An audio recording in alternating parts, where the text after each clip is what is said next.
I like the Suns tonight. I like them laying 6. I thought that spread was fat for how bad they've been playing this season early on and how good Minnesota has looked. Not so fast. Midget. Yeah, little guy. Hey, not so fast. This is the first game of Booker, Beal, and KD. This is their debut together. Yeah, that's fucking beat. Fuck Bradley Beal. He is the worst. And I'm officially off of the Suns tonight. I honestly might even fade him. Justin Herbert, I'm just going to say it. He's mid. Dak Prescott, he's a coin respecter right now. Yes. He is. Jameis Winston now. I feel like he could go in the GOAT category just because he's Jameis. You could tell last night. Kent State had no business winning that game. They were never winning that game. Shit bets. I cannot believe what my eyeballs witnessed on the court last night in the MAC. What the fuck, dude? Took Nick Bosa over 0.75 sacks. So Baker is screwed. The offensive line is screwed. Nick Bosa is going to terrorize them. What's going on, chat? Happy BTL episode 375 piece. As always, hold the fry, joined by your two hosts, Krabs and Javon, on this beautiful Tuesday afternoon, presented by Props.cash. If you guys aren't using Props.cash to hit more prize picks entries or hit more prop plays on the books, go figure it out. Use our discount code BOOKITS for 20% off your first month. Why would you not? Oh, look at that, 25% off. Getting the bump up. Sure, moving up in the world. Javon, how we feeling on this wonderful Tuesday afternoon after some 2K runs last night? Squad Ride W, sure. Seahawks W, sure. Eagles are pissed, sure. And Yapitan, almost grading out, sure. These are things we know. And then, honestly, Lembong did not carry the weight either. And he's got to improve in the gym because he did not play well at all. As we get a Fat Girls 5U sub whale. Let's go, Fat Girls Inc. Let's go, Fat Girls. Sure. Unbelievable. You don't get to say that very often and not get in trouble. So W Fat Girls Inc. Love to see that. Love to fucking see it. Lenny was off last night. Yeah, God, hate to see it. Lenny was off, but he's still learning, still improving. He's still a rookie. So we'll get back in the gym, back in the lab, and get better every day there. We got Ron giving out subbies to Macy J23. Love to fucking see it. Ron in here every day giving out subbies. Javon, let's dive right in and cut the shit, okay? Jalen Hurts. All right, people wanted to give this guy the crown, hand him the fucking keys to the NFL only about a month ago. Now we're here. Now look at him. He's getting clowned. He's getting roasted. He's throwing multiple picks in a game. He's terrible. He's hurt. He's sick. He's bad. He's good. Jalen Hurts is a lot of things. And so are the Eagles, I think, at this point. And I'm going to sit up here on my high horse and toot my horn because I told you guys this was coming. I told you guys this is how bad they were from the rip. You guys laughed at me like I was the biggest fool on this planet. Well, now who's the fool? Jalen Hurts is a fool. The Eagles are fools. And everyone who believed in them, along with their fans, are all fools. There's one guy on earth who actually is an Eagles fan who gets it. It's actually Dan Newby, PLL guy. Shout out Newby, who's been talking about the Eagles. He's a huge fan. He tweets about them all the time. He's been talking about this and this team being fraudulent all season. And all the Eagles fans are in his mention saying, oh, you're a shitty fan. You don't believe what? No, he believes. He wants the team to be good. He just has eyeballs that work and a brain that's connected. And he sees that this team is fraudulent as hell. And now I'm happy that the whole world can see it. And I hope more Eagles fans take notes. I hope they shut up. I guess would be the right thing to tell them to do. Shut up, Eagles fans. You guys are acting like you're the Patriots, acting like you're a dynasty. You guys have won one Super Bowl with Nick Foles and a coach who's not even on your team anymore. That was the flukiest, luckiest championship in the last 10 or 15 years that you're running trick plays for that got you a W. You were not a dynasty. Your organization, honestly, your team is worse more often than they're good. So it's, an anomaly that you guys have been decent over the last couple of years. But my goodness, the Eagles are sorry. And they cheat and they can't even still win. It's hilarious. Jason Kelce, the best center of all time, cheating. Still can't win. Maybe the football gods smited him down last night, Javon. I don't know what it was, but it was great to watch. Thoughts on the Eagles Seahawks? Yeah, I mean, big winner out of this might have been David Carr because he was 100% spot on talking about they should have let Jalen Hurts rest for a couple weeks and put Mariota in because clearly he's not healthy, whether it's him having the flu or whatever. Well, is he hurt? Is he sick? Is he bad? Is he good? I'm tired. That's what I was going to say. It's a combination of a bunch of things. So how many of those are true, we don't know, but you can clearly tell watching Jalen Hurts that he is not the Jalen Hurts we saw last year or even like at the beginning of the season. So something's off. I would assume that it trickled through a lot of the team as well. If we're talking about sickness, same thing with the Cowboys. They were handling the flu last week. So I can guarantee if Hurts did have the flu, he wasn't the only one on that team with it. So there's a lot of things going on, and for the Eagles, that's the wrong time for this shit to be happening down the stretch. Like they have a pretty easy schedule to finish the year, but nothing looks easy for them right now. So they better figure it out very quickly before they come to Tampa. because that's looking like the plan, unless the Cowboys really fall apart.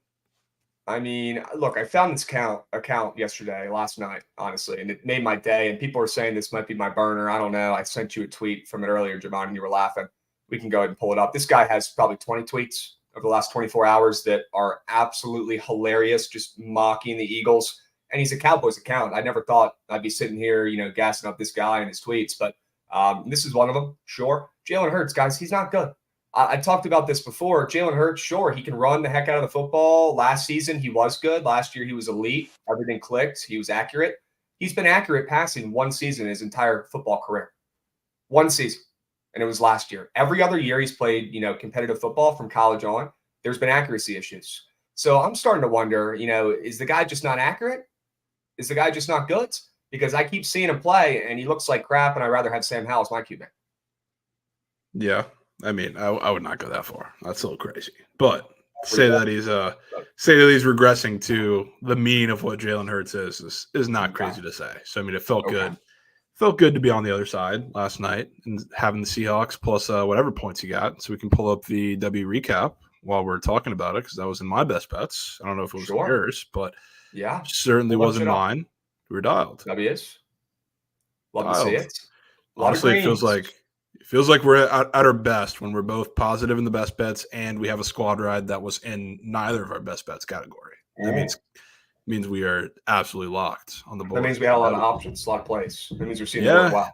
Sure. And truthfully, I mean, the only losses there were from the craziest bowl game that we've seen since TCU Oregon pretty much come back, with ODU losing that game outright, which is insane. And then Corley just sits after the first quarter and watches his team come back from a 4-touchdown deficit. So, I mean, other than that, Flames, W call, Swift, W call, Corpet paid, UCF mucked, Seahawks mucked, Drew Lock legacies, and then UT Martin by the good hook.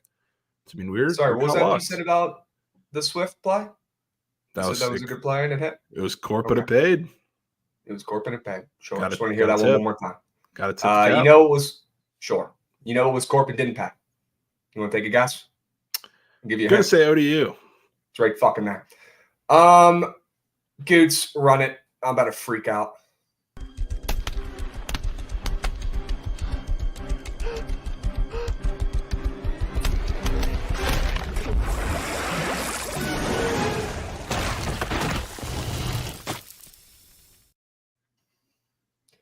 I don't even know where to start with this one. This is actually so heinous, brutal, disgusting, painful, and hurtful to not only the bank account, but to the mental, that I don't even know where to start. But I guess we can start with this win probability chart, which, by the way, they're all bullshit. But take a little scroll down a little bit, Goots. Let's take a peep at how low that puppy got. I want to show the people how ridiculous this game was. And if you're taking a peep at that chart, Javon, that's pretty much how it went. I'd even probably push that blue part a little bit further and say that Western Kentucky sneaked it out with even less time. But let's go ahead and dive into this shit. I'm sure you guys already saw it on Bad Beats. It was fucking heinous. One of the worst of all time. Okay, ODU up 28-0. Javon, I'm skipping around my room, doing cartwheels, feeling great. Solid start for ODU. Sure, I'll send a tweet out. I'll tag Pickett in. You guys can check the scores on Pickett. They've updated that. It looks great. So I'll tag Pickett in this and post it. Sure, what could go wrong? They're up 21-0 in this post. A lot could go wrong because then shit like this started to happen. The receivers started turning into Odell Beckham Jr. when he was on the Giants, and their third-string QB turned into Tom Brady. I have never seen a comeback like this before in my life, Javon. I've never seen a wide receiver take over a game like this, and it wasn't even Malachi Corley, which is the funniest part. It was the backup. Ridiculous. You guys probably know how this ends. Okay, it was 21-0 when I sent that tweet. We know it's going to get ugly. We got a 4th and 15 here to potentially go to OT for Western Kentucky. Last stand here. All you got to do is put all the fucking defenders on the goal line, Javon, and there is no one to be found in the corner of the end zone. And what do? We go to OT. Shocker. Okay. The worst part about this whole fucking thing, Javon, is that the QB who went in, okay, this kid, Veltkamp, whatever the hell you want to call it. B-Camp goes in this game, Javon. He wasn't even supposed to fucking sniff the field. We got accounts who work for BetMGM. We have accounts, people who work for the books, tweeting out players out for the bowl game. Veltkamp, right fucking there. Backup QB. B-Camp. right in front of our eyeballs. And what the fuck happens? The guy struts in the game and literally turns into fucking Tom Brady. It was unbelievable. The kid's stats were impeccable. He had the craziest 3 quarters I've ever seen. And the refs were helping too. The refs were involved. Shit, the refs might have had a fucking live bet from what it seemed like, because they were all on Western Kentucky, and this game got out of hands. You probably know how this shit ended. Western Kentucky, they block a freaking field goal for a chance here in ODU in overtime. By the way, when they get to the fucking 1-inch line, Javon, and the next thing you know, they're getting penalties and false starts and shit, and they got to kick a field goal. That shit gets blocked once again. Wasn't the first time this game that shit got blocked. And then fucking Western Kentucky, you know what's about to happen here. They're going to kick a little chip shot and walk off into the sunset, bowl game winners after a 21-0 comeback. I can't believe what my eyeballs witnessed. Insane. That was a ridiculous fucking game. B camp, man. That was piss. Bowl game season I got kind of needed, BetMGM tweeting that B camp's not even going to play, and then he goes in and has the greatest game ever. Yeah, you can't make Is it that up. allowed? I don't know. Who knows? Should that be allowed? Should there be some ethics concerns here? Should there be people asking Qs? I'm starting to ask Qs. Should BetMGM be able to tweet a player's not playing and then he goes in the game and wins the game for the other team? Probably not. I'm no ethics board committee member, but if I was, I'd probably make a call. That pisses me off. That should not happen, and I want a refund. Reboot. Give me a Reboot. Yeah, reboot. now. Yeah. Hurry up. That'll be the play. All right, we're going to move. We're going to groove. You guys have already bitched and seen this stuff enough, okay? Javon, I just can't believe it. Let's just fucking move on. Let's talk about some Super Bowl futures. We've seen these lines move a tad over the last week or so. Javon, 49ers, obviously, I mean, how much shorter can they get? If they get any shorter, I'm not going to want to bet on them anymore, which is getting sketchy. The Ravens, obviously, getting a little bit more respect. The Bills, 600 right off the odds, slashed right there after another win. Crazy. They're getting closer to where they were preseason. It's seeming like the Bills are going to sneak into the playoffs, and they're playing great football right now. Lions even got shorter a little bit, which I don't know if I'd be putting my coins on the Lions. I've been seeing a ton of fucking BetMGM tweets, no free ads, but about the Lions having the most handle and bet percentage for futures. Is that a lie too? I don't fucking know. We don't know what to believe anymore with B Camp going to the game and winning games and fucking our bets. The Eagles only moving from plus 700 to plus 800 here, Javon. Any of these moves surprising to you? Any of these moves making you want to hop in and back one of these teams or stay off?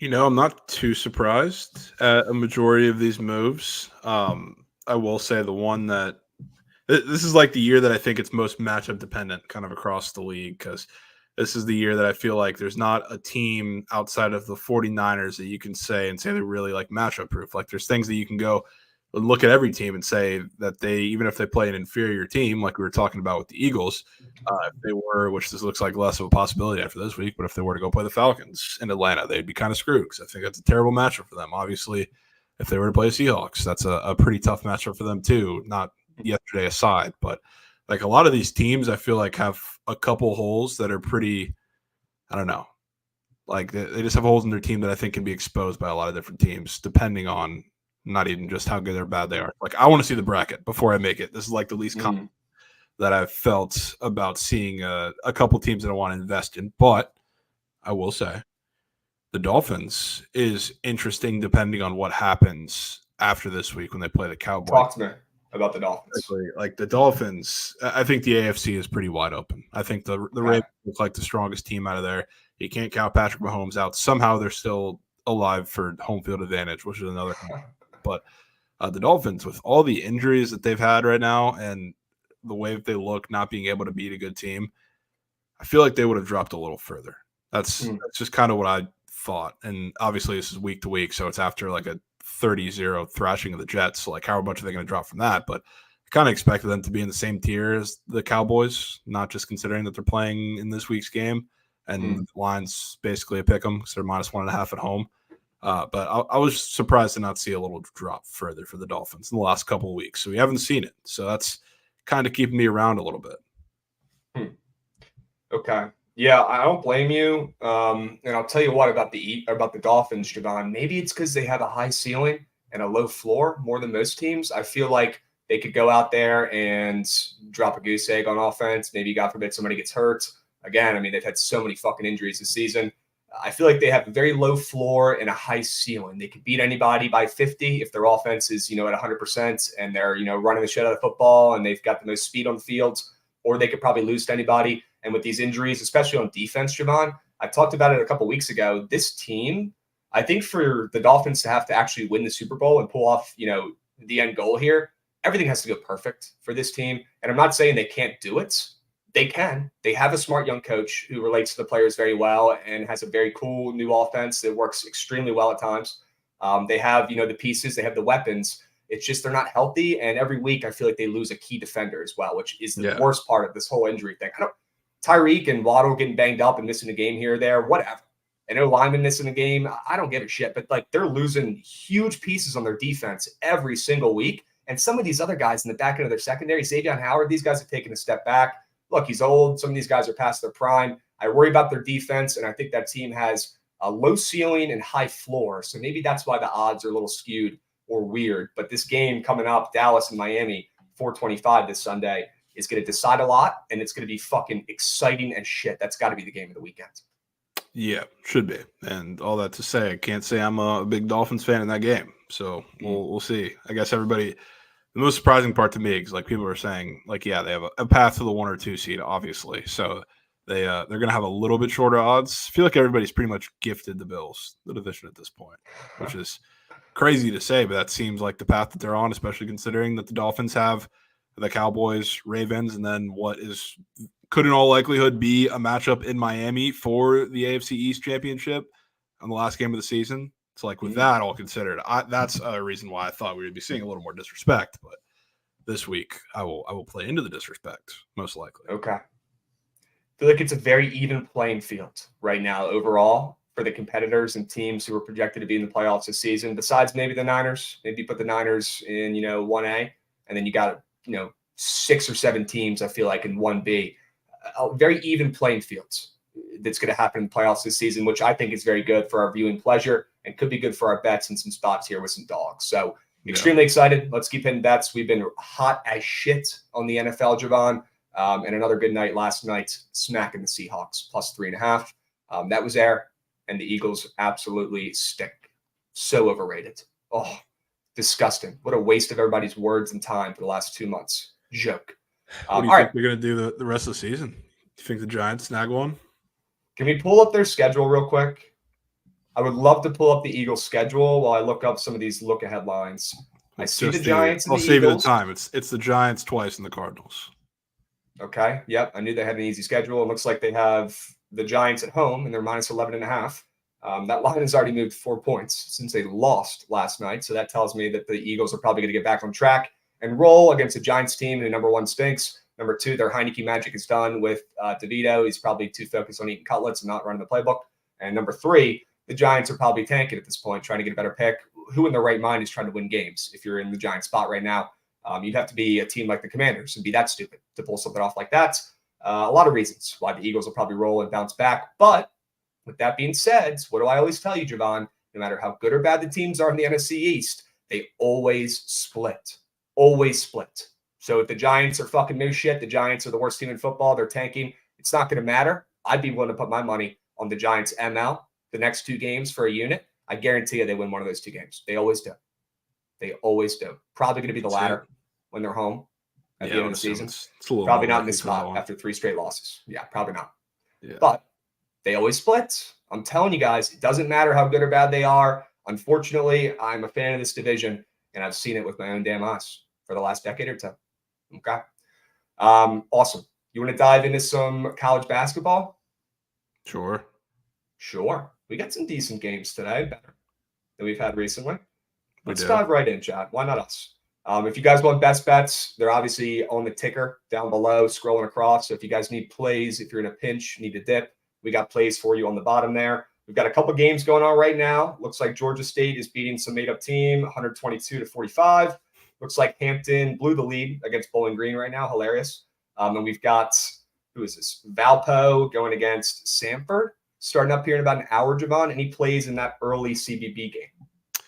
No, this kind of feels like Tarleton from yesterday, where everybody just randomly likes a favorite who should be a favorite of this size. And It's probably not going to end very well, so I'm good. I'm good on Sanford. Not fading them, Okay. but that seems like the Sure. corp random school of the day. Okay. Valpo plus 8.5 lean. Sure. Georgia State. Don't get too excited here now, Javon. And I'm not even seeing this one up on the board. I'm going to have to scroll down a spec. Georgia State and Georgia Southern and Florida Gulf Coast. Florida Gulf Coast has fallen off immensely since Dunk City. Gosh, that was fun for about 2 weeks. And they have completely fallen off a cliff. The Magic hung around for a couple of years, but it's officially dead. And now they're barely a favorite against an 0-11 Georgia Southern team. Javon, are we staying off this puppy? Are you taking a stab at Georgia Southern? I took a stab at them this weekend, and they actually covered for the first time this season, which is cool. So I'm down with grabbing my money and running. Okay, I don't need to go back to them. I would probably do the same thing. Take your money and run. I'm good. I'm getting cute with them again. Shark Dimes. We will definitely be talking about that game. W play. Appreciate you dropping your nukes. Chat, let me know what you guys like in college basketball today. Okay, there's plenty of games. No excuses. One of the better cards we've had on a weekday in about the last week with all these fucking exams and stuff. It's so annoying. But let me know in chat what you guys like on the college basketball board while we go through this shit. Okay, I want to know what the winners are, what the locks are, what you guys like. Especially from you, Ron. I know you're lurking in here. You got a college basketball play, bro? Let me know. All right, let's keep moving and grooving. We got to scroll back up. I think we skipped a couple games here. I'll keep using the green book to look so we don't skip any. Notre Dame and Citadel. I can't believe I didn't put money on Georgetown this weekend against Notre Dame. That line sketched me out. I said, why the heck is Notre Dame laying that? Probably because, program history and their home and it's Notre Dame. It was always Georgetown money line, not even the points. That was one of the sharp plays on the boards. Now we're sitting here and Notre Dame is laying 9.5 against a Citadel team that's not good. They have a winning record. They're not good, though. They haven't played anybody. Another fat spread, though, that's moved up from -6 to -9.5. Javon, this Notre Dame team is terrible. I don't think the market knows how terrible they are. My heart wants to fade them and back Citadel, but my brain is telling me that spread is too fat once again and trying to keep me off. So for this one, I very much considered putting coin on Notre Dame because that spread is moving up and it's fat. But what the thing is with the Citadel, they haven't played many teams recently, but you know who their first 2 games of the season were? Who? Against 2 other ACC teams in the NC State and Boston College, where they both covered very comfortably in those games. No. So seeing that compared to this Notre Dame line that's rising, like it's at the same spot that Boston College was now. They won by 4, and they were favored by 9.5 in that game. And then the NC State, they're favored by 21.5, and they won by 13. So like those are 2 very comfortable covers against 2 ACC teams that are quite certainly better than Notre Dame.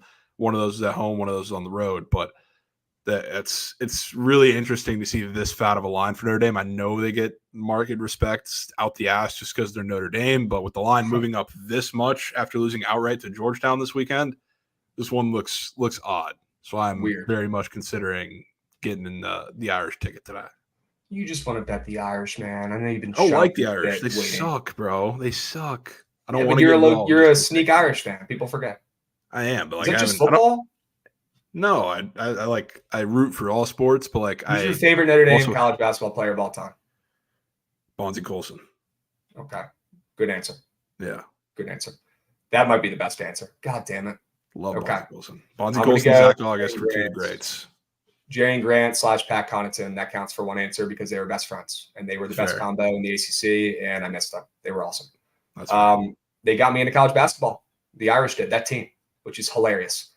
Jack Cooley in the paint. That guy had cement feet. He could talk about Goots and 2K. Goots, cover your ears. That was our guy on Notre Dame, Jack Cooley, who Goots might remember because he's also low-key a Notre Dame fan. That might have been before your time, Goots. You remember that name? No, I do not know. Yeah, that was before your time, I think, bro. Demetrius Jackson. Come on, chat. Love Demetrius Jackson. Come on. He was the glue. He was the glue. Mike Gray, though, all-time great guy. I met him a couple times. Yeah. Dude, he's a dog. Where did you meet him? What the heck? Dude, I've been up to Notre Dame millions of times. Yeah. Are you going on official visits? I mean, pretty much half the family fucking pays for tuition for 50,000 people. So damn. He would recruit players. He would recruit players in my high school like all the time. Yeah, he's a DMV guy. Oh yeah, coached at the Mather for years. Goats. Luke Herringody, give me a break. Snacks. Snacks is so locked. He is locked. Snacks is so locked. Who is your guys' favorite college basketball player growing up to watch? Any team in chat. I want to know. I know I got CDB heads in here. Come on. Who was your favorite college basketball player to root for or watch growing up? There's got to be some good names in here. This is going to be throwback. Sam Decker, Jimmer Fredette, Tyler Hansborough. People forget he was on BTL. Phil Presley, Chris Lofton, Shore, Xavier Simpson. Oh, we got some good names here. Jason Williams, a lot of Jimmers. Jordan Poole, give me a break. Grayson Allen, you're a freak. Austin Rivers, he was so good. Oh, some of those fucking Duke teams back in the day, too, had some really good fucking players, man. Yeah. Bryce Hopkins about to drop 50 tonight. Lax Pinky means business. He says cut the shit. Get back to the slate, and that's exactly what we'll do. Niagara and Binghamton. The game of the night. Javon, any plays? You got that one. I'm good there. Georgetown Butler. Speaking of Devils, Georgetown getting, what are they, 10.5-point dogs here? That's a fat line against Butler after an outright win on the road at Notre Dame, huh? Yeah, it does look fat. It does look fat. With Butler, I just never really want to get involved, but I'm certainly saying you should probably not get cute with Georgetown today. That's fat. Yeah, Georgetown coming off a big-time win on the roads. Would not be surprised if Butler keeps rolling. People forget they're on a nice little streak right now, playing pretty good basketball. Yeah, would not be surprised coming off the 2 games they won and didn't cover. If they get a big win, I mean, that spread should be at like 7. Yeah, we'll be doing double digits here. Butler respect. Butler wins by 10+. That's a lean for me. Don't know if I'm going to get to the counter because we don't really know what's good with that Georgetown team yet. They've been showing some serious heart. I don't know if I want to fade them yet, but it's definitely Butler on the spread for the sharp side. 100%. Yeah, for sure. Morehead State, Indiana's. Is this Indiana team fraudulent? I think so. You think they are? Yeah, but when they have teams coming in here like Morehead, who are, I mean, they're not really relatively physical, and they're going into Indiana, that's not the greatest spot for them. So, like, they're like the rest of the Big Ten. Where, like, they're going to have their spots against teams at home where they're catching them, just like they did with Kansas in a pretty weird spot over the weekend where they're going to be super competitive. They're going to look good, but in reality, when they go on the road and they play other teams, they're not going to play very well. So, like, this could be a spot because I just don't think Morehead's physical enough to compete on the road in this game. So, like, I kind of like Indiana, but after how good they looked over the weekend against Kansas, I'm so good. Sneakily, like, I know it's Kansas, but if you allow them to come back, you allow a team like that who's very limited offensively to come back from a deficit like that, it's kind of embarrassing. So, like, again, I know it's Kansas, so it's not like they did this against, I don't know, Michigan or somebody in like the middle of the Big Ten, but Kansas ain't built to come back from shit like that. So the fact they did on the road is crazy. Yeah, that was an all-time melt from Indiana this weekend. All-time. Crazy. All-time. Yeah, I'm going to stay away from fading them, though, at Assembly Hall. I'm good on that. Thanks, so. But, yeah, I think that team is a little fraudulent. Sure, they have some guys left from last year, but Trace Jackson Davis not being on that team, he was the glue. He was a winner. They're kind of hurting a little bit, and they absolutely folded this weekend. What else we got? Virginia, Memphis. This is a good one. We hinted at this one, I think, yesterday talking about it, or maybe the day before, Javon. UVA, it looks like they're getting 3.5 points now. That spread's moving up a speck. Javon, before I dive in, thoughts on UVA Memphis? You know my thoughts. UVA, I like them in this game. Still one where, like, I'm not sure 100% that I'm going to get to the counter. I kind of want to monitor that line and make sure we're not getting ticks up to 4, but you're selling Memphis after one of their performances where they have like 1 or 2 of these every year where they look really good and they upset a team at home. And it happened to come against a team who wasn't defending them very well and got in a little bit of foul trouble. So, like, that was kind of the story of the game. And they look great offensively. And now, what better team and what better matchup to have if you are Tony Bennett and that defense than a team who is not disciplined in the slightest offensively and kind of relies on chaos, let's call it. They play pick-up AAU style of basketball, a lot of ISO ball. They have been incorporating more like pick and roll, and it looks a little more structured than I guess Penny's made it the past couple of years, but it's still the same thing. It's when they get a lot of ball pressure on Javon Quinterly and whoever's handling the ball, it could be David Jones too for parts of it. Like, they don't look comfortable. And that's why, like, yes, it's a UVA game, but for Memphis, I don't know how many times you're going to see a total in the 130s this season. Probably never, because that's not their style of basketball. And their only saving grace in this game, I think, is that they're at home. So like, Hmm. I think Virginia, it's a tough spot to rely on like their kind of offense at home because you know that Memphis is going to try and get out in transition and not let UVA defend in the half court, and they'll succeed at times in that. But I just can't see Memphis being good offensively in this game. I can't either. I don't know if I want to take the under or UVA. We'll talk through it here in a second. B. Morrow asking the questions that the people need to know. Plenty of CBB squares up. Can we discuss a few? Sure. Let's power through this slate, and then after we know the plays that we like, we can go through the Prize Picks board, comb through. We got time today, and try to find you guys some college basketball squares if that's something you guys want. Okay, it's something I want. I know that for sure. I'm sure we can hop in. We got some time today. Okay. UVA plus 3.5. That's got to be the look here. And people are talking about it being UVA's first true road game. I don't care if they're playing on Mars. I don't care if they're playing against aliens on another planet. It's UVA. It's Tony Bennett. They travel. It's not like they rely on their offense anyways. They rely on their defense, which does not change whether they're playing at UVA or on the road. So that's what this is one of the teams that just doesn't matter. You know, first true road game matters a lot more for offensive teams. Like not saying it's not going to matter for UVA because they still have to put the ball in the basket at the end of the day, but defense travels a little easier than 3-point shooting does. So, especially with it being a Tony Bennett coach team, I think the effect of that is a little more mitigated than it is for every other team. Let's go, Bud Man. Good to see you in here. See that message 7 times tonight, W's. Don't worry, I saw it, my man. You like the under at all? I like it. But honestly, like I don't really believe in Memphis's defense either, especially if UVA gets them into very undisciplined positions. Like I could see UVA having some success offensively in this game, especially if they're getting to the rim pretty easy. So I know the total is very low, so I certainly am not taking the over, but I worry about UVA's offense, honestly, which is crazy to say. That's crazy to say. Holy smokes. Okay. Yeah, I'll back UVA here in this spot against Memphis coming off a massive win.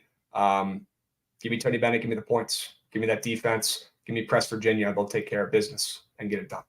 Ken Pump Slurpers are not happy with 90 ranked Ole Miss being 25th in the rankings. Yeah, I mean, what are you going to do? Not rank Ole Miss right now in the AP poll? You have to rank them in the AP poll. They're undefeated. They're in the SEC. But I think we can all agree that that's not going to last and that they're not as good as their records.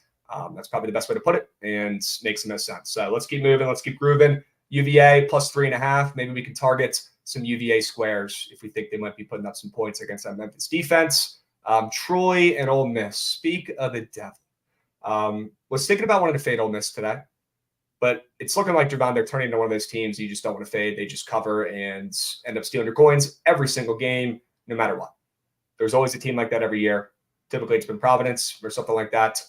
Miami last season, Providence the year before. This year, it's looking like Ole Miss, folks, and it's still early. It's too close to call. But, Javon, I think I'm good on Troy, although I lean that way with the points. Yeah, I think I'm good on Troy. I'm going to wait and find a really good spot for Ole Miss. I don't know if this is it, coming back home against Troy. I don't either. And Troy has been taking care of business recently, too, which wanted to keep me off this, too. Troy's been playing pretty good. Exactly. Got off to a slow start this season, but they've covered 4 in a row, including some pretty solid games against formidable opponents, even like Dayton. They hung around. Eastern Kentucky, they lost by 1. They're playing decent basketball. I think I'm good on Troy and trying to fade Ole Miss right now. They're just that team that does not care what's sharp and what's not. They just continue to cover. And we'll sit back and watch and wait for the right spot. Okay? Yeah. I'm with you. Like should have taken them out against Ole Miss. Yes. Len Baum in chat. Let's go, Len. Let's go, Lenny. What do you say, kid? Len just finished up his practice session in the gym. Looked like he's hopping in for some locks. W's. Crabs loving Buffalo.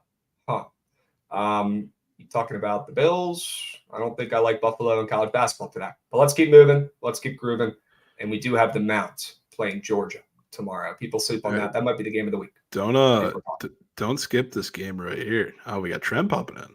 I heard Len Baum. Sure. We're talking Len Baum. He just dropped the subby. Sure. Yeah, don't skip this game right here because this is really weird. We have USC going to Alabama State today, which is one of the more confusing scheduling spots I think I've seen outside of. So they got Oregon that they're playing this weekend on the road, and you know what Oregon did? Oregon went to FAMU Florida A&M, earlier this season, and that was a much closer game than a lot of people really thought that it should have been, especially with how many injuries that like FAMU was dealing with too, and Oregon had their own. It's like super weird, and I wouldn't rule this out of being like a super weird spot, especially because like USC, they're not the greatest offensively, not the most consistent offensively, and not that Alabama State really is either, and their defense is kind of atrocious, and I don't know how they're going to score consistently against USC's defense, but this just screams one of the weirdest spots for any team on the road against a team like Alabama State. They played last year at USC. USC was a minus 24-point favorite, and they shellacked them. 96-58. USC beat them. Now we turn around, and after they destroyed them, the spread is shorter, as it probably should be because they're at Alabama State, but they did destroy them last time they played, and it is a new season. Gosh, man, I definitely wouldn't be taking USC, but it's not like USC's been playing well either. They're coming off of 4 losses in their last 5 games, Javon. They've been playing like moose. Yeah, they're not very good. It's not really a secret here. It's just like, I don't know. This is more of a gut feeling with the spot that I'm probably going to play. Because, I mean, they played some pretty decent competition too, like other than Long Beach. Long Beach is a pretty solid team, but, I mean, the Zags and Auburn are no losses to cry home about. It's just like team like USC, who I don't know if you can really consistently rely on them to score, even though they've looked kind of decent offensively in those couple games they've gotten killed in. It just might be a weird spot. It's like, I mean, total's 150. Alabama State loves to run. They're very undisciplined, so they're definitely going to turn the ball over a shit ton of times against USC's defense, but this just might get weird. Think any Bronny James squares up? I don't know if we can fade Bronny today if he is up. He's not up. That's weak. Probably because he's going to get more play time against Alabama State, at least on paper. Yeah, they probably want to rotate some guys in today before, because Pac-12 play literally starts in like the couple of days after Christmas. It's like this is their go all in game, figure everything out before you go to Oregon and Oregon State in a week. Yeah, so maybe they'll be playing the backups a little bit more, but if Alabama State keeps that game close, they might not have a choice, Javon. They might not have the luxury to play Bronny James and the twos as much because the way they've been playing, I don't know if they could beat anybody by 16.5 points. That spread is ridiculous. I don't know if I'm going to get to the counter, but sure, Alabama State sprinkle. You can look at the ML or not? A little bit. Nah, don't look at the ML, but I think you can give it close. I wouldn't be shocked if this is like a 10-point game. Something like I think Oregon beat FAMU by like 13-14 off the top of my head. I could be wrong about that, but I could see a pretty similar game. That game was ugly too. Okay, we like ugly for underdogs. All right. Jay Champ coming in with a subby, 16 months. Let's go, Jay Champ. My fucking guy. W's. Let's keep moving and grooving, powering through the slate, folks. Winthrop and South Carolinas. Javon, any opinions, any thoughts on this game? Don't have much here. I don't know if you do. I despise South Carolina. Yeah, I mean, also just another team that continues to win. I know Winthrop is down there in the Carolinas, so this could be like a rivalry type of angle for them, but they also stink. South Carolina just keeps winning. That's not a team or program I believe in. I think they're overperforming out of their minds right now, sitting at 9-1, and they've got lucky in a couple games, just shooting out of their minds. But not in a rush to bet this game at all. I lean Winthrop with the points, though. This game means more for them. Let's talk about a real game, though. Florida and Michigan. No, Trent's got to have some whales in this game, man. We need your Florida Gators angle. Need it. What are we thinking here? System play, anything -3.5 or 4 on the road is an auto fade. Okay. Neutral site. Right. Neutral site, though. Still. Different. Oh, wait. Actually, no. Not the same. Not the same. Yeah, they're playing this one in Charlotte in the Spectrum Center.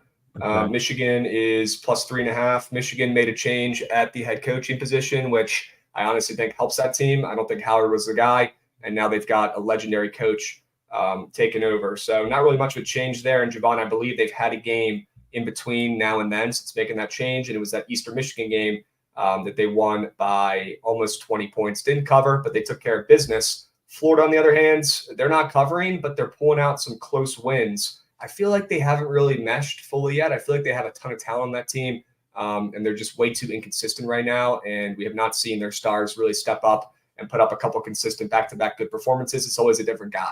every single game, and that's not good enough to be a ranked team right now. Are you laying it with Florida here, moving from -1.5 to -3.5? Do you think that's the sharp side, Javon? Or are you going to take a stab at the struggling Michigan Wolverines here on a neutral court? Kind of torn because, like, I like Florida. I mean, just in general, but I like them in this game. I think they match up pretty well. But the thing is, in this game, like, not that they won't be able to do it on the inside, but I think Tyrese Samuel has probably one of the tougher matchups that they've had to face so far this season because, frankly, he's realistically like been able to dominate a lot of the teams they played, or at least should have been able to dominate a lot of the teams they played. But this is going to have to be a game from a couple of the guards because Michigan's perimeter defense is terrible. Those guys can score like Doug McDaniel back there, but they can't really defend. They haven't really defended so far this season. So the question is, with Florida, just like it always is, who's it going to be? Because like on a game-to-game basis, you never know. Is it going to be Walter Clayton? Is it going to be Riley Kugel? Is it going to be the sneak Will Richard performance? Like, I don't know. I don't know. It could even Riley be Kugel's been bad. He's been bad. It's just he's so inconsistent. And I think Zion Pullins been like really good too, coming off the bench. But I feel like that kind of messes with the timing of a couple of those guards. Like they almost have too many guards, which is a crazy problem. So like one of those guys needs to get hot, which I think they certainly can, especially if they're getting to the rim against a Michigan defense that allows it quite a bit. So I think it's Florida today. The problem with them is they can't finish a game. It's like they look great, all the talent in the world. They haven't been able to finish games. This could be a big one to get before, like they have this and they have a game Friday, I believe, against Grambling, which it's a shit game. I might go to that game if we're down there, but then they have the big layoff, obviously, and then Michigan. There are chips all in the center game before they play the best game or play the best team in all of college basketball after the break in McNeese. So kind of different scenarios, but I think Florida needs to get a big performance from a couple of those guards to win. So I think they do it. Kind of in. Okay. Leaning Florida, I'm good. I probably lean Michigan, to be honest, but just the line play here. Not going to get to the counter. I hate both these teams. I think Florida actually has a chance of being good. They just haven't put it together. They got a lot of pieces and a really young coach who's still trying to figure it out as well. Furman, any bets there? No. Cincinnati? I got nothing for a bit in these Nothing games. for any of these, huh? I lean Siena at home. Not going to play it, though. Let's keep powering through. There's a couple more late-night geysers that are real games. Vandy. People in chat are talking about Vandy being sharp. I don't know if Vandy's the sharp play. Look, they're going to be a favorite. It's Vanderbilt against a group of 5 school. But Western Carolina is a better team. And my basketball brain is telling me to stay off this and not try to get cute with Vanderbilt. And the reason why this line is where it's at is because it's Vanderbilt. It's a big-name school against Western Carolina, which is a no-name, but honestly an improving program that's sitting at 8-2 right now, taking care of business, coming off some pretty impressive wins. They've been smacking teams, not just beating them, smacking them. They're 5-4 ATS this year. Vanderbilt 3-7 ATS. They are atrocious. They're coming off of getting spanked by Texas Tech and San Francisco in their last 2 games. So this Vanderbilt team is terrible. I'm not going to try to catch the falling knife with Vandy here, Javon. What are you leaning? I don't want anything to do with Vandy. It's like they're going to get respect at home. And again, to be honest, like they're so inconsistent, so it's hard to read them. But I think their defense in certain spots is a lot better than people realize. So certainly could be in this game. Western Carolina is a little small, especially at the guard position. So it could be tough for them to generate offense. I wouldn't mind taking a stab at this under. But I don't want to touch a side. Okay. Let's keep moving. I got nothing in Chattanooga. I got nothing in FIU, although I lean FIU. And I thought that spread was a little bit weird, but keep on moving and grooving. I lean High Points. That's strictly just a basketball brain play, though. I'm very impressed with this High Point team. I think they're very solid. And I lean High Point there at home against Greensboro. Any plays in these games, Javon? No, maybe, I don't know, square. These 3 games on the board, I could say you could take the overs and go 2 or 3 at the very least. Wow. Okay. I mean, I think that High Point game is going to have 100 points. James Madison might put up, or 200 points, and James Madison might put up 100 plus by themselves. So, I mean, take your pick of 2 of those 3. Yep. I like that High Point over a lot, although it is dropping down, so I'm off that. We got Nick Wyke dropping a follow. W's, if you guys are in here for the first time, drop a follow. Okay, stay a while and drop your favorite plays of the day in chat so I can see what you're liking today. Any Queens bets or not? No Queens bets for me. Okay. North Florida, Florida State. I don't got anything there, but I do have SFA right above that. Do you now? Yeah, that made an What do you appearance. like in the best about bets. Stephen F. Austin today, laying 11? I mean, I think that spread is fat in the first place. But, I mean, looking at it, New Mexico State just came off of, I know they had a rematch. They got pumped by like 40 the first time by New Mexico, but then they came out as a 2-touchdown dog and almost won outright in their last game. And SFA has been fucking terrible. I mean, they've lost 4 of their last 5, and the one that they did win, they needed a miracle shot to send it to overtime where they eventually won in that game. So they've been awful. And like schematically, it kind of makes a little bit of sense too, because Stephen F. Austin plays really fast, generates a lot of turnovers. New Mexico State plays really slow, but they also turn the ball over a shit ton, which is why they've been terrible. Because if you're playing a little slower of a pace, you better be efficient in doing it. And they're not. So like I think Stephen F. Austin here with this total rising and the number rising and it being high in the first place, I think they're going to do a little bit of what we saw, I don't know, in the game squad ride last night where you have a lot of good shot making from SFA, and it's just layup lines because they're super efficient. And I think SFA can do it off of turnovers, especially with New Mexico State. So that spread looks extremely telling to me, and I'm going to pay to find out how it turns out. Okay. All right. You're going to pay to find out. Yes, that spread is fat, and New Mexico State is atrocious. Let's not kid ourselves. That team has completely fallen apart. At one point, they were pretty solid Group of 5 team. And after all the stuff that happened last year, they are cookie. Okay? Yeah, Trent for sure willed that. Cookie. All right, keep moving and grooving. Go, go, go, go, go, go, go. These games stink. We want to get to the good ones. Go, go, go, go, go, go, go. Javon, let me know if we need to stop for any of these. There's a big one right there, though. Stop at Marquette. Caught one. Boom. System play. Give me Providence. Don't need to overthink it here. It also is a good matchup for Providence, and Tyler Kolek will be coming home. A lot of pressure for Tyler Kolek playing in his home state in front of all those fans. And sure, it might be exam time, but does not matter. All those kids are from up there, and I'm sure they'll be at that game making the trip to Marquette.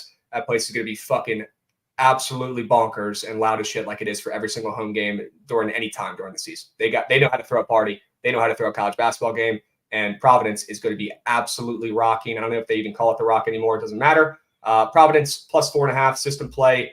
Home team with a winning records, getting a couple points against a ranked opponent here. Not going to overthink it. These play.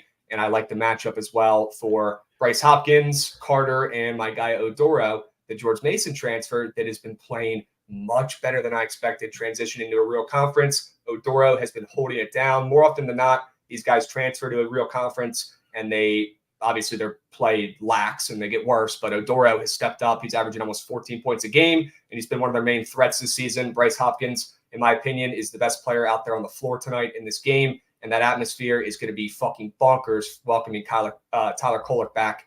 A lot of pressure for the kid. We've seen him melt a little bit on the road in recent years. Maybe we get a melt job here coming home with all the pressure on his shoulders, and I'm going to grab the points with Providence and Bryce Hopkins at home. Sharp spot, system play. They probably win this game outright. We know how Providence rolls, but I'll grab the points and hold on for dear life against a good Marquette team. Yeah, I mean, I'm definitely not one to bet against the way these games have gone in years past, but you can probably not catch me on Providence today. I'm good. I have to see it with Providence in their guard room being able to handle Marquette's pressure, because the one time we've seen anything like relatively similar against Providence, they get smoked by 20 at Oklahoma, which a little different because they're at home, which has been one of their biggest advantages in all of college basketball over the past couple of seasons. So not that I'm selling that, but I don't know. I can't get to the counter with it. So I'll be rooting for you. Okay. Don't tell me Mikey's on Marquette. There's no way. Somebody in chat, we need an update on that. Is Mikey fading Providence? There's no chance. No shot. He's never done that in his life. He's on Prov. Okay, that's what I thought. Guys, Providence, they win at home. They cover at home. This team makes 0 sense. This team is a covering machine. Their home arena is a black hole, and they win games when they shouldn't. They keep games close when they shouldn't. Give me the Providence Friars. Give me the points. System play. Don't ever think it. Yes, it is very popular, though, Javon, so I understand why you're not on. Okay. Yeah. W's, any opinions, any thoughts, any takes in that game before we move? In Providence? Mm-hmm. No, I'm good there. Trent, you got any Wales? Providence? Fade Mikey Evers. Okay, we got life on Providence, folks. W. System hater. All right, let's go to UC Davis against Montana's. UC Davis is looking at me funny a little bit here, Javon. Not going to lie to you. I don't know if I'm going to get to the counter here, but this Montana team is nothing special, and I was a little bit surprised to see that line moving up for UC Davis. It's up to -2. Some places you can see the juice is loose here. Not like they've been doing anything special, but Montana, a team with a winning record here, coming off of 2 big wins, one outright as a dog against San Jose State. UC Davis, on the other hand, I mean, they've 1 win in their last 5 games. They have no business being a favorite here. They're behind them in the KenPom. A little bit weird to see them as a favorite, even if they're home. I like them. I lean them. TBD if I'll get to the counter. Take a peep at UC Davis. What do you think? Yeah, I don't hate that at all. It feels like a really weird game. They also have been pretty terrible at home, and Montana looks like they've been fantastic on the road so far this season. So that's a little bit of an interesting spot. Strictly line play, right? Strictly line play here. Okay. You want to talk about St. Mary's? If you want to. This freaking team, man. Team sucks, bro. This team just getting all the respect in the world, up to 15.5. 15 here on the Green Book, 15.5 some places. Give me a break. And I'm also a little bit worried. Doesn't Middle Tennessee State run a little bit here? Don't they like to run? A little bit. Depends on who they play. They've kind of played a little bit more to their opponent this season, from what I see. Yeah, they're slow this year, actually. Yeah, they're a little not the same one as past years. They don't really have the guys for that. Well, St. Mary's doesn't have the guys to do anything, but they're still sitting at 6-5. They have covered 3 games this season. They have won their last 3. It hasn't been pretty. I've lost coins on some of those. But Javon, we cannot ignore that spread is so fat. Are we giving St. Mary's another chance, or are we keeping them in the corner until they figure it out? They're in the corner for me. I'm absolutely good. If you want to take St. Mary's without taking St. Mary's, the only thing I would say is I'd consider taking the under in the game. Okay. That's the only thing I would do. Okay. Dubs. Any Western Kentucky and Cal Baptist plays? Shout out the Lancers. I did take a brief look at CBU, but I'm probably going to stay off there. Okay. That's fair. I like CSU Bakersfield at home against South Dakota. CSU Bakersfield, a lot like the spread we were just kind of talking about. I thought that was a little bit weird to see them as this fat of a favorite, to be honest with you, Javon. And they do have the best player on the court in Caleb Higgins, the senior, who's averaging almost 20 points a game. This kid is an absolute stud, and he's been there his whole career. He's a lifer. Got to respect those at these small schools at this point.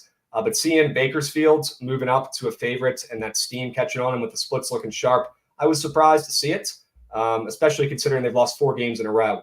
And they're coming off a tough-fought battle against a Fresno team where they fought, and they barely lost by 3 at the end. I think they bounce back here at home, and they get a big-time win by more than 5 against the South Dakota team.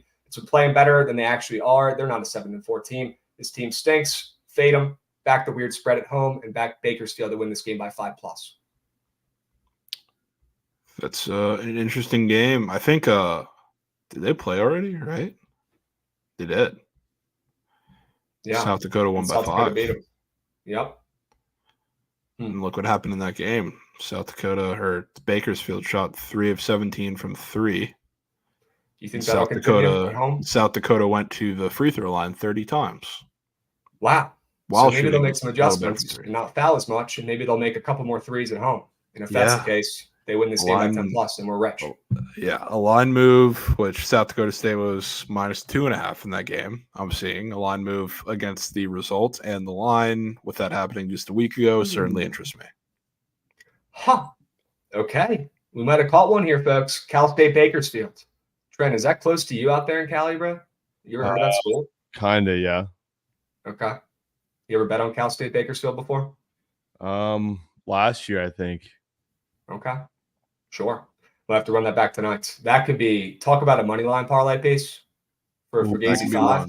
That's a Fugazi piece. Are you kidding me? Really? Bookmark that one. Yeah. This is like a bookmark that one. Yeah, it's like a Lamar type bet. Nasty bets. 10 p.m. Nasty bet. Late night post Frisco Bowl piss. Wow. Yeah, it's a 10 p.m. on the East Coast. Frisco. Are you boys going to the Frisco Bowl? You have to. Of course. Yep.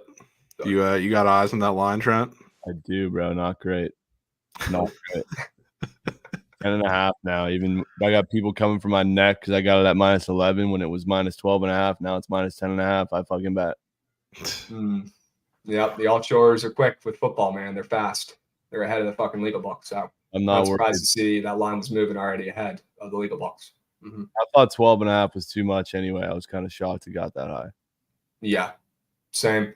But at the end of the day, you have your coins on Frank Harris, and that's the spot you want to be in. That's where you want to be. We got King Castro coming in with a resub. Let's go, King Castro. Sure. W's, 10 months, 30 units. Huh, Trent? Yeah, dude. It's a You big one. sick puppy. It's the Chote Bowl, dude. Hey, Literally, it is the Chiote Bowl, and respect W's. Chiote says he might pull up. Chiote, you're telling me that you're not going to pull up after all this shit? Chiote, get in your fucking car and drive down there now. Go. I learned today that it's Chote, not Chote. No way. Life's a Oh, lie. I like man. Chiote better. Chote way better. Yeah, we're going to stick with Chiote, though. Okay. He's got to pull up to the stadium. Bro, get your ass down there. You're going to orchestrate the 30U Beluga, and you're not going to be there boots on ground? Grow up. What are we doing? All right. Trent, you see, you happen to catch wind of who's starting today for Marshall at quarterback? Oh, No. Remember Chad Pennington? Yeah. His son. And you know what his stat line is on the year? Oh. Fuck, right in front of our very eyes. Down to Yep. 10. Oh, Chote. You know what his stat line is on the year? Zeros. 437 yards with 0 touchdowns and 6 picks. He is that bad for Marshall. He is that bad. In 3 games. There's one reason why he's on that team, and it's because of his name. One reason. Yeah. Redshirt freshman. You better just hope they don't pull a fucking ODU in Western Kentucky and pull out the fucking third string who they said wasn't playing, who drops a 350-yard game with 3 touchdown passes in incredible fashion. Because this line is doing the same fucking thing that the ODU line did before tip. I'm That's all I'm routing Chote. What the fuck? You should be. Rumor has it on the blue book it's touching 9.5. You don't need Yeah, to pull that up. It's going to give Trent a stroke. we're done. In Frank Harris, we trust, Trent. Come on. In Frank Harris, we trust. This one should be electric, though, chats. Trent, Javon, boots on ground for the Chiote Bowl, Marshall, UTSA, Frank Harris legacy game. Trent's got a 30-unit whale on UTSA spread. Frank Harris is going to bring the coins home. All right, come on. Big trust. No stress. The bet's already in. All right, you might as well ride with it. Ooh. Here it is. Yep. That's not what we wanted to see, folks. Oh, boy. But we'll see. We still got some time. Yeah. Okay. We do. Let's finish up these college basketball games. Might have a couple more late night geysers, and then we're going to dive into the rest of these plays. I think that's the That last might one be now. it. Unless you have Is that UCLA. I don't No, I really don't. care about That that game. team sucks ass, so we're going to stay off of them. 1-0 record that Providence is going to be a popular play today because it's Providence, but do not waver, chat. 1 unit. Okay, that's my favorite play of the day today. Providence spread system play. Got to bet it every time. Just trust. Okay, they'll take care of business. Give me Providence. Give me Bryce Hopkins. Give me my guy Odura. Okay, he's an absolute fucking machine. They got the bodies to hang in the paint with Marquette, and let's just hope that Tyler Kolek melts on the road here going home. A lot of pressure on his shoulders. Okay. A lot of it. W's, any other plays, anything else before we move on to NHL and NBAs? No, Trent, what you got? I was gonna say there's a chance Frank Harris. That's the quarterback, right? Yeah. Don't tell me he's not playing. Bro, Jared Smith, our boy. Hearing some whispers that Frank Harris is sitting tonight. Oh. Chote, I'm gonna fucking find your ass, bro. That might be cookie. If No. that's the case, we're cooked. Yeah, if that's the case, hang it up. No. There's no going back, dude. No. I might have to change phone numbers. No. I'm so wrapped. No. I'm fucking just GG. Trent, the more you bitch about it, the better chance it hits. Good work. All right. Hey, we're back to 10.5 on the green book. Okay. Hey, making Okay. moves. Let's go. Okay, there we go. Trent's Oh, gonna when post UTSA the- get hot, we're back. We're He's back. gonna post the Elmo video to move back 10 We're and a half. back. Dude, anytime I post that, it's auto cookie. Yeah, it's cake every time. Unbelievable. All right. Let's move. Let's groove. Javon, hockey plays. Give me them, feed me them, inject go them to in the my ice. veins. The plays, the board is looking pretty sharp today. I don't know. I had a pretty good look at the NHL board today, and I'm not nearly as dialed as you are. So I'm going to let you take the commands. All right, run point. Take us through these games. What do you like? Well, I got to start with the most obvious one on the board, one we have to Right. take, because there's two plays on the ice that I really, really like. Give You me got to that. start. You got to start with the Senators. Man. Okay. Senators on the road against the Yotes. They just fired their coach. That's the very obvious part of it. That's a narrative that, I mean, it's just system play at this point. You got to take them, but especially when it lines up like this on a spot with the Yotes, that's why I love it even more. Because not only are they playing the Yotes, who have been dominant at home, which that's a whole nother story. That's what everybody knows, and you have the fired coach narrative as part of that. Playing Connor Ingram too, who is one of the reasons why the Yotes have been so dominant at home. So first of all, the Yotes, their last two games at home have been shutouts. One of those by Famelka and one of those by Connor Ingram. So Connor Ingram is coming off a shutout. He's 8-3, 1.96 goal allowed average at home. 2 of his 3 shutouts this season have come at home. In his last 4 starts at home, he's given up 2 goals total. And out of his total 11 starts at home, you want to guess how many times he's given up 3 goals? How many? 3 times. Oh. 3 times.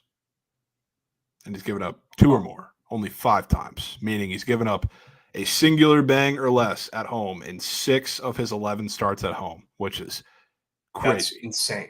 Absolutely crazy. So like the Sens have scored a little bit on the road. So like they've put up goals in a couple of these games. It's really been their defending that's been the issue. So it's not crazy to say that like the Sens are going to be able to score in this game, but they do it in like little bursts. Because like if you look at like the last couple of games, which I guess were the last straw because of their defense or whatever, like they scored two goals in the first 10 minutes against the Knights. Then they did nothing until the last minute of the game. Like against the Stars, same thing. They had 3 in the first half of the first period. They had 1 the entire rest of the game. That was like kind of early in the second period too. So like both the goalies got pulled in those games. So once they got an actual goalie in that was dialed on that night, they had nothing to show for it. So all of those things considered, with the fired coach narrative, Connor Ingram, who's been literally prime Fleury at home, do you want to guess what the Senators are to score 3 goals today? I'm assuming it's more juicy than it should. I'm going to take a guess and say -140. Goods, why don't you go click on that real quick while we're on the green book? Why don't you click on that puppy, Goods? Click on that. Go to the team totals. Just go Over the click on that top. puppy, Over the Goods. top. It's gonna It be should be over towards like the goalie props all the way towards the end. You should click the arrow. There's team totals. Go to the Ottawa Senators over 2.5 -215. wow. Surely that makes sense, right? What? That's whack. Wait, so can you say the correlation there one more time? So the Senators are rat piss. They score a little bit. So like you can give a little bit of credit to their offense. But Connor Ingram, in his last 4 starts at home, he's given up 2 goals total. And the Yotes are obviously like immaculate at home, and he's one of the reasons for that. So all of that, especially with the fact that he's literally coming off his last game as a shutout, the Senators with the fired coach narrative are -215 to score 3 goals in this game. And what's the Yotes? I mean, they're less because they're underdogs, but you can go up and see that price, -190, which that makes sense. But You think the total's high too? maybe a touch. But like Richie's right. This is like very similar to the Flyers, minus the fact that it's like 2 things coming together, minus the fact that they're just favored in the first place, which is strange. But now you have the coach narrative as a part of it as well, which is something you love to buy into. I mean, it's I would have thought that it's a little public at this point, but literally the last time this happened, everybody faded them, and it was against the Senators about a week ago. God damn it, Trent, man. But yeah, I will certainly be taking the Sens today. I mean, that's one of the most telling team total prices I think I've seen in quite some time. Chad, you hear that? You taking notes? You taking mental screenshots? You locking in bets? You locking in winners? You tailing? So this You means better be. sends them out as a whale. Sends them no wow. Confirmed. Yeah, I'm And not. Javon, to be fair, you had me at the coach got fired.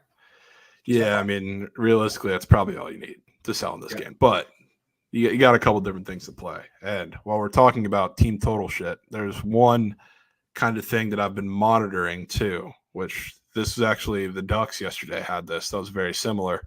But I didn't play them because I was kind of with everybody else. Like I liked the spot for the Red Wings. I wasn't going to take them, but I wasn't going to fade them.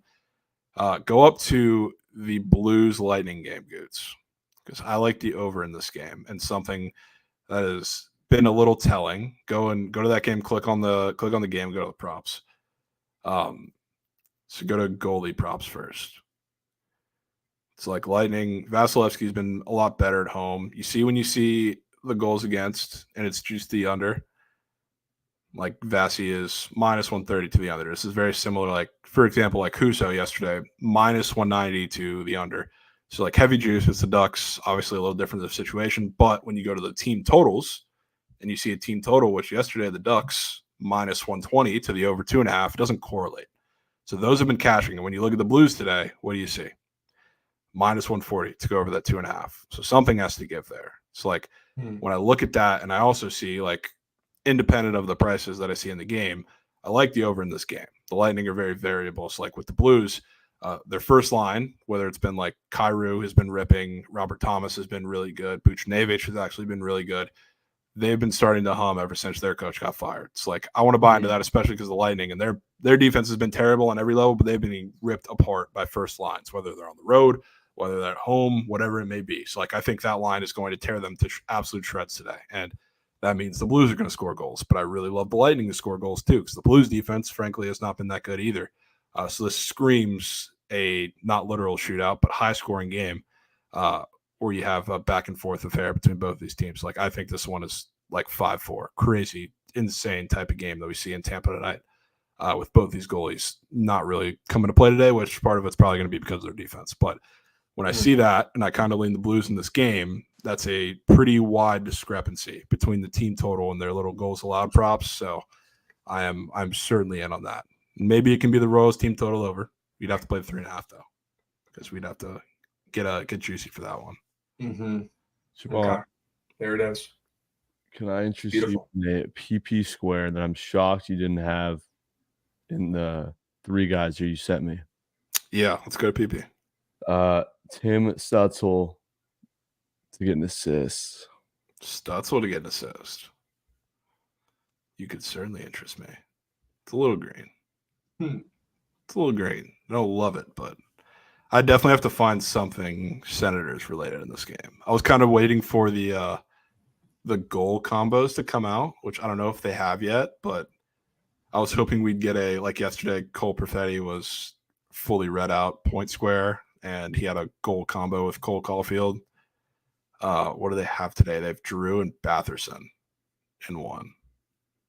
They have points up for Josh Norris and Tarasenko. I'll have to get my lab to find out what I'm doing with those squares. Chaco might be the best goal scorer capper I've seen. No, he is. He's got some. He's in his duff when it comes to the goal combos. Yeah, see what he's got. But yeah, I will definitely have to get involved with something. Something sounds on the board. But while we're on the board, before we go back to Krabs' play or whatever he has in the ice, we can go to the assist category real quick. Talk about some of those squares. Sure. Because you can't mention the 3-piece and then just not tell it to the chat. Good. Kind of a meme entry, but like squares that I would just play pretty much every time. You can go ahead and click on Jack Hughes' chart. Because Jack Hughes, I like to play star players when they're up for an assist because nobody really wants to take them for an assist, especially when they're like significantly juiced to the over, which Jack Hughes is. And this is like a Sidney Crosby square. Plus, he's going against like a Flyers team is pretty good defensively. So I thought that this was pretty weird that this was up. So I'll be taking his assist. The other one that I saw was Mitch Marner, kind of same deal, not fully read it out, a little less weird. But in a game where I think it's a little strange to see so many up against the Rangers. So in a game that I think is going to be pretty close and going to be dominated by like that top line for the Leafs if they're scoring goals, I felt comfortable taking that one. He's a little less green than Matthews, I guess. So I went with Marner instead of Matthews. That's also not a square that's up too much. So I looked at that one, and then probably, I don't know, Marner's probably the third, and then tied for like the first favorite out of the three is Jack Hughes, and then Leon Draisaitl is up for one, which that one has been almost Ryan Nugent-Hopkins level. And that one is certainly much weirder to be up and much weirder to be juiced as high as it is. I know the Isles have been playing a lot more high-scoring games than I think we're used to, but another one where I think that top line is going to have to dominate in this game to score goals. That one being the juiciest out of the ones that are offered is a little weird too. So that's the little secret meme three-piece that Trent's talking about. Okay. Did you check out this tweet slash square from Jenks and Jeremy Lazon? Am I saying his last name right there? Lazon, whatever it is. I don't know. Lazon. He's been in every slip for like 3 weeks. His hits. Huh. Dude's literally Ray Lewis. Oh, Yeah, well, that's what the chart looks like. So, huh. Rode that wag a couple times throughout I the know, yeah. Chelly had it in some slips. I think Freecoin had it in a slip he fed to you one time, but yeah, I mean, I'm not the guy to ask for hits. People count those, I don't. I mean, just take that with Kobe White. You might as well just fucking retire. Yeah. If you've been pairing those every week, you might own Amazon. Damn. What about the Canes? Big Dad's asking. That's your play on the ice. We can go back and talk about that. Tell me what you like. Sure. Canes. I'll keep it simple. I mean, look, I want your analysis on the Canes more than mine, but what I saw is, a pretty struggling Carolina team that's better than their records as a favorite against the. Nope. Corp muted. Just got cut out in the middle of the sentence, man. That's brutal. Javon, bro, if I'm nuking, is it one of those squares? Is it Hughes or is it Draisaitl? I mean, I would have to tell you the red out chart, man. Hughes. That one's like, because I could kind of get that Draisaitl is up to a degree because like it's a 7 total game against the Islanders, and that's just like a game that everybody expects every single person in the world to score a point. But Flyers Devils is probably a little tighter of a game, but it's going to have to be Jack Hughes' assist. That's also one that is up a little less than the others. So I'm probably a fan of Hughes. Grabs you back. Back. There you go. with me on Carolina? I am with you. I like Kansas. Okay. All right. But what's the but? No, there's no but. No but? Okay. I guess if I had to give you a but, it's just that I hate fading Vegas. Okay. If there's any team that I've been on the wrong side of the most this season, it's probably Vegas. So I don't know if you want me on your side with the Canes today, but I am. 2 words. I'll bet it for you. All right. W's. Anything else on the ice that you need to play? I don't think. I thought that Toronto line was a little bit weird, maybe, but nothing to write home about. Well, I'll tell you what. I still think it's a little weird that the Rangers are favored on the road here because I don't know if you remember, but a week ago, 2-3 games ago, that's when they were obviously like different situations. Not really, because I think Martin Jones is also in net in this game too, but Martin Jones came in for the Leafs on the road, big injury news with Matthew Knees, whatever. And the Leafs took that one 7-3 in a game where like the Rangers, that was like when they went -130 to like -180. It's like massive, one of the biggest line moves we've seen. And they got smoked. So now they're on the road and healthier. I don't know why the Rangers are still favored -120-ish in this game. So I hate the Rangers too. That's probably one team that I can't get right. Not as much as Vegas, but that's a strange line, I would say. Ooh, Igor revenge game people are talking about. Okay. And Igor has been absolutely putrid. Oof. Putrid. So he'll get a win today on the road. Okay. Yeah. I mean, a lot of people have been trying to snipe his like coming out game where he looks good again, myself included, a time or two, and it hasn't come. Really. I mean, they got a big win against the Bruins, but like I really don't understand what's going on with Igor. Okay. I thought that Buffalo line was a little fat for two pretty meh teams. I know Buffalo's better than their record, but do they deserve to be minus 190 today? See, that's fat. That's a fat line, and this goes along with what I've been saying. It's like the Jackets are also pissed. Let's not leave that to the wayside.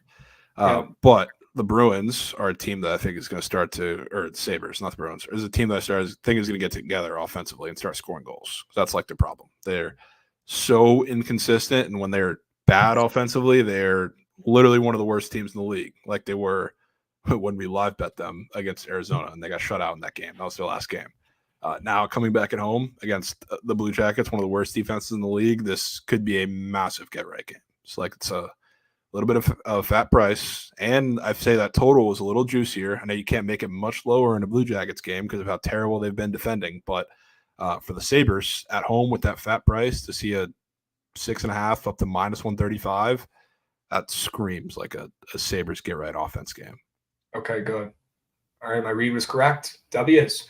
In chat, I love the ice. I love when Javon talks about the ice. You know why? Because that's where we find a lot of winners, okay, especially recently. Let's stay hot. Let's find some more winners on the ice tonight. And it's about that time, Javon, we start crafting up a little squad ride, guys. Goots, run that shit.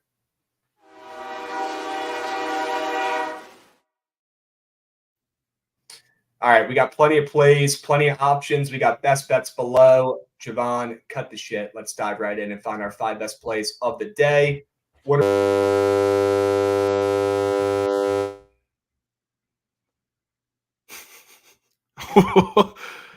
Headphone users are in most piss.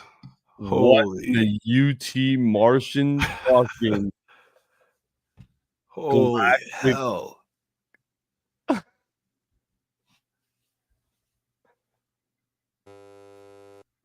Yeah, DJ. goes up there with fucking Caleb. Dude, what in the world? That sounded like the goal horn from the Sens that we're about to get today. Or I That guess was from the road. Sens bang, dude. It was Stutzel. a Sens bang. Chelly literally had the horn and grabs the mic. Holy shit. Well, we can start with the obvious things that are going on the squad ride. Yeah, cookie. But Goots, you can go ahead and put the Sens into the squad ride, and I would say the over in the Lightning Blues game. I don't know, Trent. Is there anything that caught your ear from what we were talking about, ice or anything else? No. Sure. I liked the Sens sell job. Also, Snake Harris 1.5 touchdowns is minus 130 on the green book. Well, it's about to turn to plus Chicky if he doesn't step on the field. I know. I mean, that's literally I don't think I can think of another reason for that line move than Frank Harris not playing. So yeah, I don't get that. I really don't. You should probably be a little concerned. Fuck you, man. Martians knew Canes were free. They must have, bro. They absolutely must have. It's down to 10.5. It's back 10.5. We could be chilling. Back to 10.5. UTSA still a donkey. Marshall Ratchet program. Could be. And yeah, I kind of like that too. T. Miller. Robert Thomas, half a point. Late piece. I think he's up for an assist on PP2. I might take that as well. Probably could have thrown that as the last leg, that little 4-guyser, instead of keeping it 3.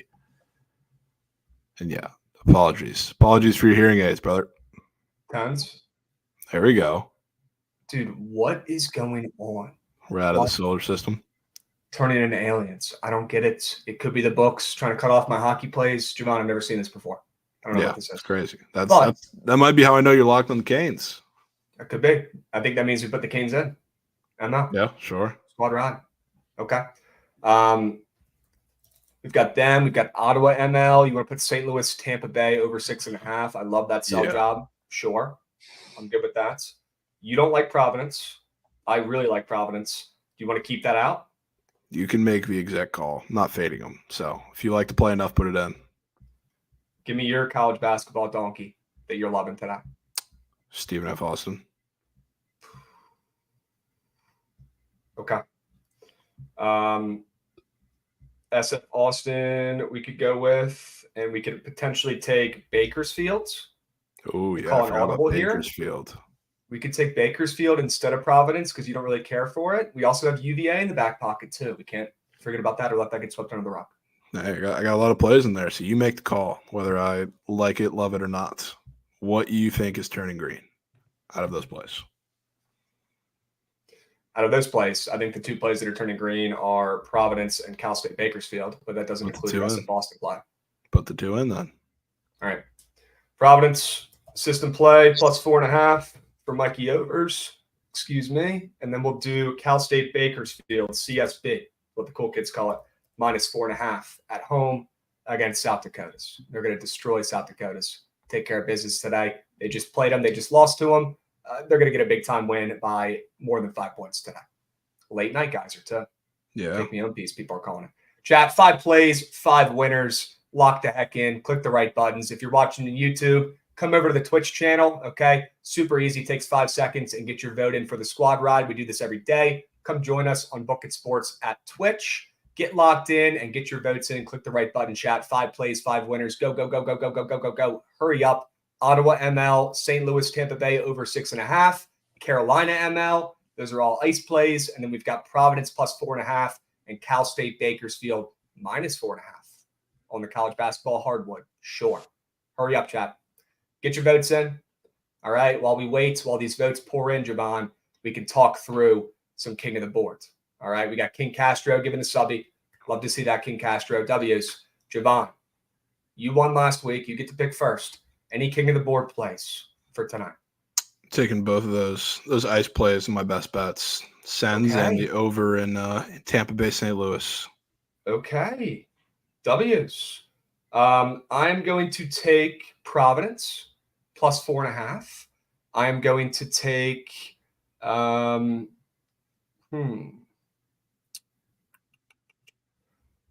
me check the Splittersons on Carolina ML before I make a move here. Let's see. Gosh, they're getting some bets. Bets. Yeah, okay. Let me get Providence plus 4.5, and let me get Cal State Bakersfield minus 4.5. Little college basketball 2-piece for king of the board today. So we both got 2 plays, big day that could decide the entire week and the entire contest. Okay. Massive. Sure. Dubs. Chat, get your votes in. Hurry up. We've got 2 minutes. Go, go, go. Click the right button. Kobe saying in chat, we want to play the Sanford game. Need something, need something, need something. All right. Well, if you get to play in that early game, I would say lean with the nasty shark Valpo. Everyone on earth is on Sanford for some reason. Sanford is a fraudulent 9-2. Go ahead and back Valpo with the points at home to keep it within 10. That's probably what I'd say to take. But I would not be in a rush to bet that play because that's just a one you guys here to get you through the afternoon if you're looking for some action. Okay. W's up 2 points in 10 minutes. Huh. Interesting. I mean, Sanford scored like 200 points like every game. It's like not crazy, I would say. But yeah, I mean, you could square up and take the over.